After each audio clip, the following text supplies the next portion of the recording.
જે આજે ખાવડા સીએસસી સેન્ટરની મુલાકાત લીધી હતી અને અહીંયા જે આરોગ્યમાં જે સુવિધાઓ જોઈએ, જેને જેને કહેવાય કે જે મેન મશીનો હોય, જે નર્સિંગ સ્ટાફ હોય, એ સ્ટાફની અછતના લીધે આજે સાહેબને રજૂઆત કરી છે.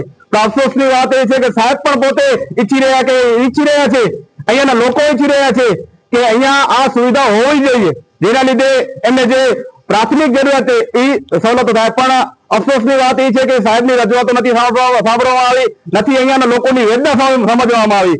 મિત્રો, આ 15મી ઓગસ્ટે આપણે 80મું સ્વતંત્ર દિવસ મનાવશું, પણ 80 વર્ષો બાદ 80 વર્ષો થયા તે છતાંય આ જે ખાવડા છે એ સરહદી વિસ્તાર છે, એ ક્યાં ને ક્યાં આ જે આરોગ્ય જે સુવિધાઓ છે એનાથી વંચિત છે. એ અફસોસની વાત છે.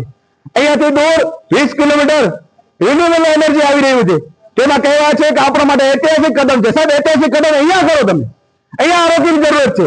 અહીંયા આરોગ્યને તમે સવલતો પૂરી પાડો તો અમે કહેશું, તો અમારા માટે ગૌરવની વાત કહેવાશે, તો ઐતિહાસિક કામ કહેવાશે કે તમે 80 વર્ષ બાદ આ જે સુવિધાઓ છે, આરોગ્યની સુવિધાઓ છે, જે પ્રશ્નો છે એનું સોલ્યુશન કરો, તો માનીએ કે આ લોકો જે ઈચ્છી રહ્યા છે, લોકોની ઝંખના છે, લોકો 80 વર્ષથી જોઈ રહ્યા છે કે અમને પાયાની સુવિધાઓ ક્યારે મળશે. અહીંયા કોઈ એક્સિડન્ટ થાય છે તો એને અહીંયા માટે લઈ આવ્યા છે તો કોઈ એક્સરે મશીન નથી, ઘણા બધા નર્સિંગ સ્ટાફ નથી, તો એના અછતના લીધે ક્યાં ને ક્યાં તેમને ભુજ ખસેડવામાં આવી રહ્યા છે. અને સાહેબ, એક્સિડન્ટ થાય ત્યારે કોઈ કેટલું લાંબુ ગામ હોય કે કોઈ ટૂંકો ગામ હોય, પણ એનામાં રસ્તામાં શું થઈ જાય એનું કાંઈ નક્કી નથી. એટલે અમારી આ એક માંગ છે, સાહેબ પાસે રજૂઆત કરી છે, સાહેબે મુદ્દા લખીને આપ્યા છે અને અમે નક્કી કર્યું છે કે સાહેબને ઉપર સુધી રજૂઆત કરશું.